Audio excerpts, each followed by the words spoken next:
Pernikahan yang tak diinginkan. Bab. Duduk bersila di atas sajadah, dengan Alina di sampingnya, bibir mungil gadis kecil itu sibuk menirukan setiap kata yang ia ucapkan. Ini bacanya Iyyaka na'budu wa iyyaka nasta'in. Azarin menuntun Alina dengan penuh kesabaran. Alina mengulanginya dengan sungguh-sungguh, meskipun masih terbata dan ada beberapa huruf yang belum sempurna. Namun, Azarin tidak pernah lelah membimbingnya, membantu Alina menghafal surah-surah pendek dengan lembut dan penuh kasih sayang. Berbeda dengan guru mengaji yang disewa neneknya, Azarin tidak pernah memaksa, tidak pernah menghardik. Selama 2 minggu berada di Dubai, Alina perlahan mulai meniru kebiasaan calon ibunya itu. Dia rajin salat, mengaji, berzikir, bahkan mulai terbiasa memakai cadar, meskipun hanya sesekali. Pemandangan itu membuat Bu Mahira tak kuasa menahan haru. Dia melihat perubahan cucunya, dan semua itu berkat sosok Azarin. Selepas makan malam, seperti biasa, Azarin mengajak Alina menunaikan salat Isya, lalu mengaji. Kalau udah selesai ngaji, bacanya apa, nak? Tanya Azarin lembut. Alina berpikir sejenak, lalu wajahnya berbinar seolah baru mengingat sesuatu. Ah, Alina ingat. Syadakalahul azim, ucapnya girang, meskipun dengan sedikit cadel. Azarin tersenyum, lalu mengusap kepala Alina. Masya Allah, sayang. Tapi, Bunda kan sudah bilang dari kemarin-kemarin, setelah mengaji harus diikuti dengan berdoa, ya. Alina mengerutkan keningnya, tampak berpikir. Sejujurnya, dia sudah sering diingatkan oleh sang bunda, tetapi sebelumnya, guru ngajinya hanya mengajarkan untuk mengucapkan, Syadakalahul azim saja. Kalimat yang Alina ucapkan tadi memang benar, lanjut Azarin dengan sabar. Artinya, Maha benar Allah dengan segala firman-Nya. Tapi, setelah itu kita harus berdoa juga, ya, sayang. Alina mengangguk kecil. Dia mungkin belum sepenuhnya mengerti, tetapi dia percaya pada Azarin. Nah, sekarang ikuti Bunda, ya.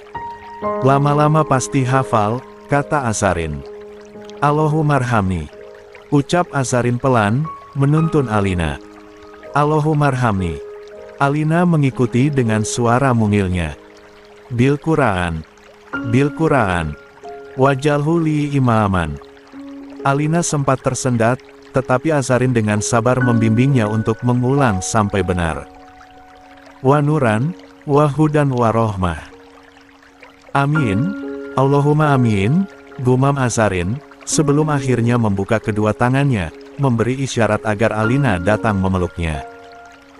Tanpa ragu, gadis kecil itu langsung melompat ke dalam dekapan Azarin. Oh iya, sekarang kita doakan Ibu Safa, ya, kata Azarin kemudian. 38. Alina mengangkat wajahnya, menatapnya dengan mata polos. Emang doain Ibu Safa harus tiap hari, ya, Bun? Tanyanya penuh rasa ingin tahu. Azarin tersenyum, lalu mengusap pipi gadis kecil itu. Tentu, sayang. Doa kita adalah hadiah paling indah buat Ibu Safa di surga. Dengan doa Alina, Ibu Safa akan merasa bahagia. Ibu Safa akan bertaburan bunga-bunga yang cantik, tuturnya lembut. Alina mengangguk, lalu menangkupkan kedua tangannya bersama Azarin. Dengan penuh ketulusan, Azarin membacakan doa untuk orang tua, sementara di dalam hatinya, dia juga mengirimkan doa itu untuk kedua orang tuanya sendiri. Tanpa mereka sadari, Bu Mahira menyaksikan semuanya dari kejauhan. Wanita itu mengusap sudut matanya yang mendadak basah. Ada perasaan hangat yang menjalar di hatinya. Kebanggaan, keharuan, dan rasa syukur yang tak bisa diungkapkan dengan kata-kata. Pelan, dia melangkah masuk ke dalam musola, lalu duduk di samping mereka dengan senyum lembut. Sayang, sudah selesai ngajinya. Azarin menoleh dan tersenyum. Alhamdulillah, sudah, Bu. Udah dong, Nek. Sahut Alina riang, sebelum tiba-tiba berlari keluar saat melihat kucing kesayangannya, Densa, melintas. Densa, tungguin. Serunya sambil mengejar. Azarin dan Bu Mahira hanya bisa tersenyum melihat tingkah lucu Alina. Setelah keheningan sesaat, Bu Mahira menatap Azarin dengan penuh arti. Terima kasih, Nak. Sudah hadir dalam hidup Alina dan Din, ucapnya tulus. Azarin merasakan sesuatu yang hangat mengalir di dadanya. Dia menundukkan kepala, menyembunyikan matanya yang mulai berkaca-kaca. Harusnya aku yang berterima kasih, Bu, karena keluarga ini telah menerima segala kekuranganku, katanya lirih. Bu Mahira menggeleng dengan lembut. Semua orang punya kekurangan dan kelebihan, Nak. Dan kehadiranmu telah menyempurnakan keluarga ini. Dia menggenggam tangan Azarin erat. Jangan pernah merasa asing, atau bahkan merasa cemburu di keluarga ini. Kamu sama dengan Safa. Sama-sama anak ibu. Azarin tak bisa berkata-kata. Dia hanya mengangguk dengan mata yang sedikit basah. Terima kasih, Bu, bisiknya penuh haru. Oh iya, Nak. Hari ini Din sudah berangkat, insya Allah besok sampai, ujar Bu Mahira kemudian. Azarin mendongak, menatap calon ibu mertuanya tanpa berkata-kata. Tapi tenang saja, ibu sudah meminta Din untuk tidak ke rumah ini. Kalian akan bertemu di Mekah nanti, setelah ijab kabul, lanjutnya. Azarin mengangguk, tersenyum malu. Satu hal yang selalu dia syukuri selama di Dubai, Bu Mahira serta Pak Argatama begitu menyayangi dan menjaganya. Terima kasih, ya, Bu, katanya tulus. Bu Mahira mengusap punggung tangannya dengan lembut. Tidak perlu terima kasih, Nak. Sudah sewajarnya ibu menjagamu selama di sini. Azarin tersenyum tanpa menjawab. Hari ini Davi juga datang dari Mesir, kata Bu Mahira lagi. Tapi ibu langsung memintanya ke rumah yang lain saja yang akan ditanggali bersama Din. 39. Azarin menahan tawa, sudah terbayang bagaimana Davi pasti merajuk karena tidak diizinkan pulang ke rumah utama. Kenapa gak aku saja yang tinggal di rumah lain, Bu? Kasihan loh Davi dan Din. Seharusnya mereka bisa menikmati waktu kumpul keluarga di sini, ujar Azarin mencoba mencari solusi. Bu Mahira tersenyum penuh arti. Kumpul keluarga nanti setelah kamu menikah. Tapi untuk sekarang, baik Din maupun Davi tidak boleh melihat calon pengantin ini. Azarin tersenyum simpul, hatinya terasa hangat, meski masih merasa penasaran dengan hal lain. Tapi bukannya yang menjalani pingitan hanya aku dan Mas Din saja, ya? Kenapa Davi juga ikut-ikutan? Tanyanya heran. Bu Mahira terkekeh. Karena anak ibu yang satu itu terkenal jahil. Dia pasti akan melaporkan setiap detik kegiatanmu ke abangnya. Mendengar hal itu, Azarin tertawa kecil. Lagi pula, kamu bercadar. Ibu ingin kamu nyaman di rumah ini, seperti hari-hari sebelumnya, lanjut Bu Mahira bijak. Azarin mengangguk paham, perasaannya semakin tenang. Dia mungkin sedang menjalani pingitan, tetapi tidak pernah sekalipun dia merasa sendirian. Namun, rasa tenangnya tak berlangsung lama, dia tiba-tiba teringat dengan sesuatu hal yang ingin dia pastikan sebelum pernikahan terjadi. Azarin menarik napas pelan sebelum akhirnya membuka suara. Bu, aku boleh bicara sesuatu? Tanyanya hati-hati. Bu Mahira, yang sejak tadi duduk dengan tenang, langsung tersenyum lembut. Tentu, Nak. Katakan saja, tidak perlu izin, ujarnya menenangkan. Namun, Azarin tidak langsung mengungkapkan isi hatinya. Dia terdiam sejenak, menatap sendu ke arah wanita parubaya itu, sosok yang sebentar lagi akan menjadi ibu mertuanya. Bu, aku mau tanya. Lebih tepatnya, Ingin memastikan sesuatu sebelum aku benar-benar menjadi bagian dari keluarga ini, katanya pelan. Ada ketakutan yang menyelimuti hatinya. Bu Mahira tetap tenang, meskipun terlihat penasaran dengan gaya bicara Azarin yang terdengar begitu serius. Jika suatu saat aku telah menikah dengan Mas Din, apakah ibu akan melihatku dengan cara yang berbeda? Azarin menatap Bu Mahira dengan perasaan tak menentu. Karena, hakikat seorang perempuan akan berubah setelah menikah. Dan perubahan itu pasti akan jauh lebih besar daripada yang ibu lihat sekarang. Apakah ibu akan tetap menganggapku sebagai menantu, meskipun aku bukan lagi Azarin yang ibu kenal saat ini? Bu Mahira tersenyum tipis. Matanya menatap Azarin dengan penuh kebijaksanaan. Nak, yang kamu katakan itu benar. Sifat asli seorang perempuan memang lebih terlihat setelah dia menikah. Tapi itu semua tergantung siapa yang memandang. Setiap orang punya sudut pandangnya masing-masing. Bu Mahira menggenggam tangan Azarin dengan lembut. Dan bagi ibu, kamu layak menjadi istri Din, juga bunda untuk Alina. Jikapun nanti setelah menikah ibu melihat sisi lain darimu yang belum pernah ibu lihat sebelumnya, insya Allah itu tidak akan mengubah apapun di hati ibu. Karena setiap orang punya kekurangan dan kelebihan. Azarin menelan ludah pelan, perasaannya mulai tenang, tetapi masih ada hal lain yang mengganjal di 40. Pikirannya. Sesuatu yang selama ini menjadi ketakutannya dalam sebuah pernikahan. Lalu, Bu, bagaimana jika aku lambat memberikan ibu cucu? Suaranya semakin lirih. Apakah ibu akan membuangku sebagai menantu? Bu Mahira tertegun. Dia tahu persis arah pertanyaan itu. Azarin memiliki masa lalu yang tidak mudah, dan luka itu masih membekas hingga kini. Wanita parubaya itu kembali menggenggam tangan Azarin lebih erat, memberikan kehangatan dan ketenangan. Nak, keturunan adalah hak prerogatif Allah. Bukan hak manusia untuk menentukan siapa yang berhak dan siapa yang tidak. Azarin menatap Bu Mahira, air mata mulai menggenang di pelupuk matanya. Jika Allah belum mempercayakan seorang anak kepadamu, maka itu bukan salahmu. Dan ibu tidak punya hak untuk ikut campur dalam urusan rumah tangga kalian, apalagi sampai menuntut sesuatu yang di luar kendali manusia. Suara Bu Mahira begitu lembut, penuh kasih sayang. Yang terpenting adalah bagaimana kamu dan Din membangun rumah tangga yang penuh keberkahan, saling melengkapi, dan saling menguatkan. Keturunan itu bonus, Nak. Dan jika Allah berkehendak, tidak ada yang bisa menghalangi.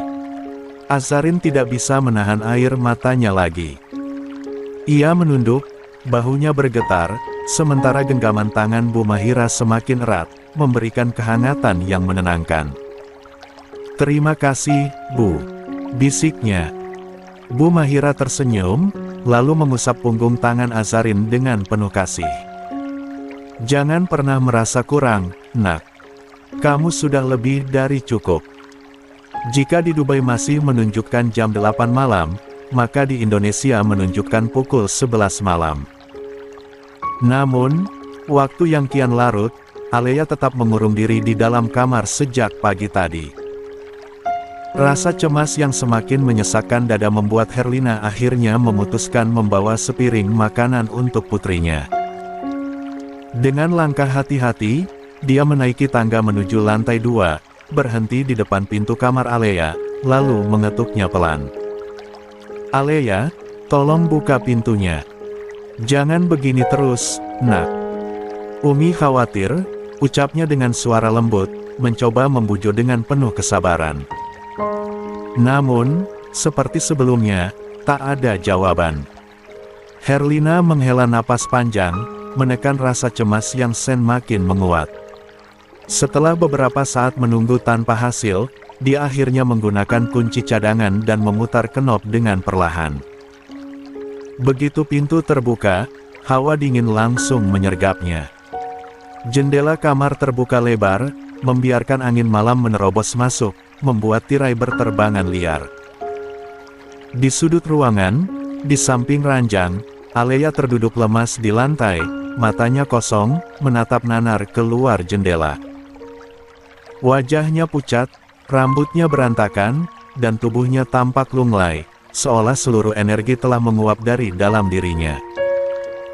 Herlina menaruh nampan di atas nakas, lalu berjalan ke arah jendela dan menutupnya. Setelah itu, dia perlahan berjongkok di depan putrinya, menatapnya penuh rasa iba. "Alea," panggilnya lirih. Tak ada respons. Herlina menelan air liur dengan berat seolah menelan gumpalan besar di tenggorokannya. "Alea, jangan seperti ini terus. Umi tahu kamu terluka. Umi tahu hatimu sakit karena keputusan jenderal." Alea tetap tak bereaksi, bahkan sekadar mengalihkan pandangan pun tidak. 41. Tapi, nak, hidup harus terus berjalan. Jangan biarkan masalah ini membuatmu seperti ini. Jangan biarkan rasa kecewa menghancurkan jati dirimu. Kelopak mata Alea berkedip sekali, tetapi dia tetap diam. "Umi tahu kamu mencintainya," lanjut Herlina dengan senyum getir. "Tapi, jodoh, maut, serta rezeki semua sudah diatur Sang Maha Kuasa. Kita hanya bisa berencana, Allah yang menentukan." Tangan Herlina terulur, menggenggam jemari Alea yang terasa begitu dingin. Dia meremasnya perlahan, mencoba menyalurkan kehangatan, mencoba menghidupkan kembali semangat putrinya yang hampir padam. "Tidak berjodoh bukan berarti hidupmu berakhir, sayang. Allah sudah menuliskan takdir terbaik untukmu. Kamu harus bangkit. Kamu harus kuat." Suara Herlina mulai bergetar, ada air mata yang menggenang di sudut matanya. Namun, yang dia dapatkan hanyalah keheningan. Dengan hati-hati, Herlina menenangkan tangan dan hendak mengusap wajah putrinya. Namun, secepat kilat, Alea menghindar, menepis sentuhan itu. Herlina tercekat. Ada sembilu yang mengoyak hatinya saat melihat betapa dinginnya Alea kini. "Jangan seperti ini, nak," bisiknya lemah. "Jangan buat Umi merasa kehilangan kedua anak Umi. Azarin sudah pergi, Umi tidak ingin kehilangan kamu juga hanya karena seorang pria." Akhirnya, untuk pertama kalinya sejak dia masuk ke kamar, Alea menoleh ke arah ibunya. Tatapan mata itu kosong. Terlalu banyak luka di sana, terlalu banyak kepedihan yang tersimpan. Bibirnya bergetar, seolah ingin mengatakan sesuatu, tetapi tak ada satu kata pun yang keluar. Herlina menggenggam tangan putrinya lebih erat. "Bangkitlah, nak, sebelum kamu benar-benar tenggelam dalam kesedihan ini." Saat itulah, setitik air mata akhirnya jatuh dari mata Alea. "Aku mencintainya, Umi, aku mencintai Mas Jenderal." Suara Alea lirih, nyaris tenggelam dalam isakan yang tertahan. Air matanya jatuh perlahan, membasahi pipinya yang pucat. Tangannya mengepal di atas lutut, berusaha keras menahan gemuruh di dadanya.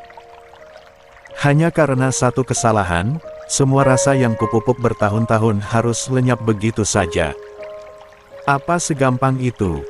Suaranya bergetar, penuh kepedihan. "Rasanya tidak adil, Umi." Bibirnya bergetar, seolah ada kata-kata yang ingin dia ucapkan, tetapi tertahan di tenggorokan.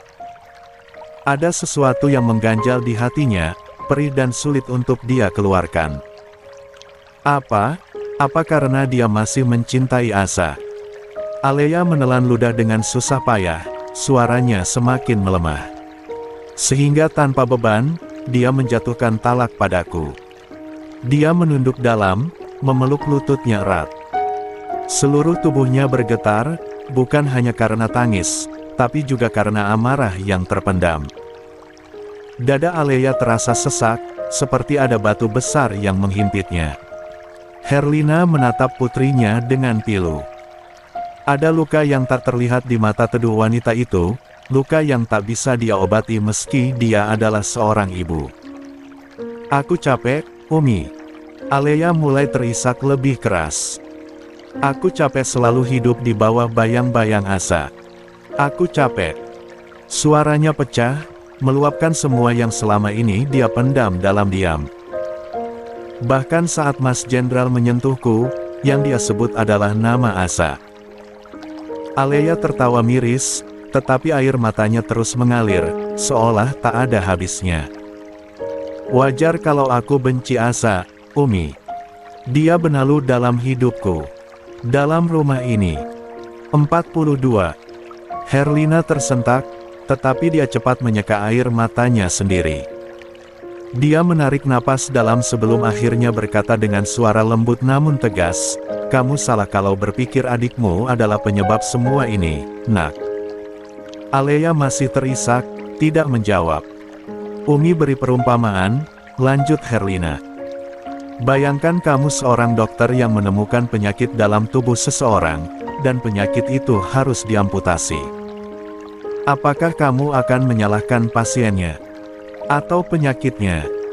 Alea tetap diam, hanya air matanya yang terus jatuh, tak terhenti. Tidak ada yang salah, Nak. Karena penyakit ujian yang diberikan Allah. Suara Herlina semakin lembut, namun menusuk hingga ke relung hati. Tapi tugas seorang dokter adalah mengangkat penyakit itu agar tidak menggerogoti organ lain. Sama seperti pernikahanmu dengan Jenderal. Seharusnya, kamu mengangkat penyakitnya, bukan menyalahkan adikmu.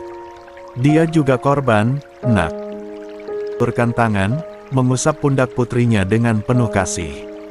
Namun, Alea masih terisak, tubuhnya gemetar hebat. Bagaimana kalau Mas Jenderal kembali ke Asa, Umi? Suaranya bergetar, penuh ketakutan yang tak bisa ia sembunyikan. Aku harus bagaimana? Aku gak ikhlas, Umi. Herlina tersenyum getir. Dia menghapus air mata di pipi Alea dengan tangannya yang lembut. Beberapa hari lagi, kita akan berangkat ke Mekah untuk menyaksikan pernikahan adikmu. Bagaimana mungkin dia kembali ke Jenderal sementara pernikahannya dengan Din sudah di depan mata? Alea menggeleng keras, suaranya meninggi. Kita gak tahu apa yang akan terjadi, Umi. Asa bisa saja kembali ke Mas Jenderal. Apa yang mustahil bagi Allah? Gak ada. Tangisnya semakin pecah. Dan kalau itu sampai terjadi, walahi, aku gak ikhlas, Umi. Aku gak ikhlas. Jeritannya menggema di ruangan. Kepalanya menggeleng-geleng seperti orang yang kehilangan kendali. Herlina tidak lagi berkata-kata.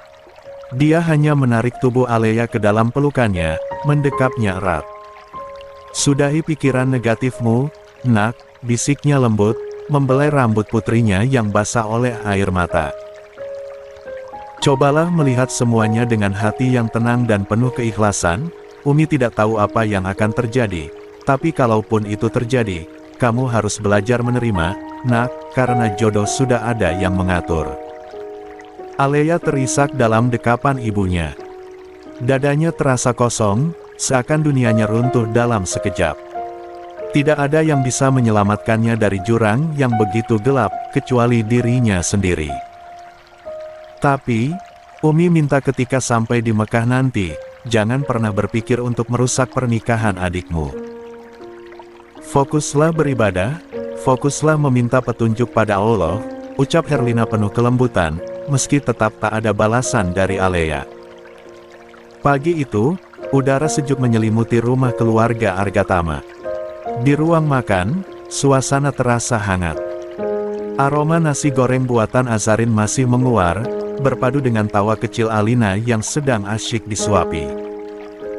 Bu Mahira menyendokkan makanan ke piringnya, lalu menatap Azarin dengan senyum lembut. Nak, hari ini ibu mau ajak kamu ke tempat jasa dekorasi. Azarin menoleh, sedikit terkejut. Dekorasi, Bu? Bu Mahira mengangguk. Iya, untuk kamar Din. Ibu ingin kamu yang menentukan konsepnya. Biar kamar suamimu nanti sesuai dengan seleramu. 43. Pipi Azarin langsung memanas. Tangannya yang tengah menggenggam sendok otomatis terhenti. Tapi, Bu, bukankah itu kamar Mas Din? Bagaimana kalau dia tidak suka? Pak Argatama yang sejak tadi diam, akhirnya ikut bersuara. Din pasti suka, Nak. Selama yang mendekor itu istrinya sendiri. Azarin semakin tersipu. Senyum kecil terukir di wajahnya, dan dia pun mengangguk pelan.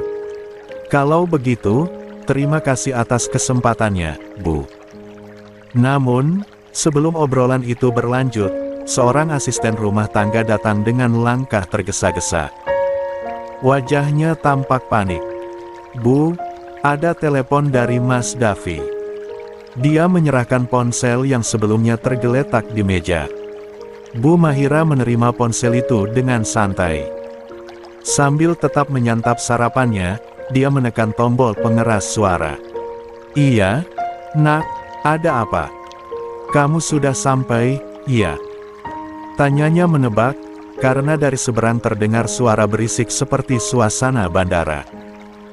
Tidak ada jawaban langsung. Hanya terdengar helaan napas berat dari Davian. Bu Mahira mengernyitkan dahi, Azarin yang tadinya fokus dengan Alina, ikut menghentikan gerakannya. Pak Argatama yang semula masih menyuapkan makanan, kini menatap lurus ke ponsel dengan penuh perhatian. Ada apa, Nak?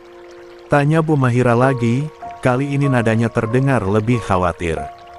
Ibu sudah lihat berita pagi ini. Suara Davian terdengar berat. Berita. Bu Mahira bertukar pandang dengan suaminya. Berita apa? Hening sesaat, lalu terdengar suara napas Davian yang berat, seolah sedang menahan sesuatu. Berita pesawat Emirates yang hilang kontak, Bu. Seketika, ruangan terasa hening. Innalillahi. Seru Bu Mahira spontan, nyaris menjatuhkan sendok dari tangannya. Wajahnya langsung pucat, tangannya bergetar hebat. Pak Argatama segera meraih ponselnya, jemarinya lincah mencari berita terbaru. Wajahnya tegang, matanya menyipit saat membaca artikel yang muncul di layar. Sementara itu, Bu Mahira kembali menggenggam ponsel erat-erat. Kamu di mana sekarang, Nak? Tanyanya dengan suara gemetar. Di bandara, Bu, jawab Davian cepat. Tadi malam abang telepon, dia minta dijemput pagi ini. Tapi setelah salat subuh, aku lihat berita di televisi tentang pesawat Emirates yang hilang kontak setelah transit di Abu Dhabi. Azarin membeku di tempat. Jantungnya seakan berhenti berdetak. Napasnya tercekat. Matanya langsung menatap kosong ke arah ponsel di meja, sementara bibirnya sedikit bergetar. Bu, kita harus ke bandara sekarang. Ujar Pak Argatama tiba-tiba. Suaranya tegas, penuh urgensi. Kabar itu benar, Pak? Tanya Bu Mahira penasaran dengan suara bergetar. Namun, pria parubaya itu hanya mengangguk, tanpa berkata apapun. 44. Bu Mahira langsung berdiri, nyaris tanpa tenaga. Kakinya terasa lemas. Azarin pun ikut bangkit, tetapi tubuhnya gemetar hebat, seolah kekuatannya menghilang begitu saja. Ya Allah, bisiknya lirih. Hatinya mencelos.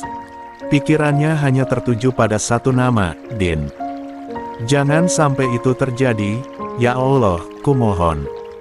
Aku ikut, Bu, ucapnya lirih. Bu Mahira mengangguk lemah. Iya, Nak. Ayo kita pergi. Tanpa pikir panjang, mereka semua segera bergegas ke bandara dengan hati yang penuh kecemasan.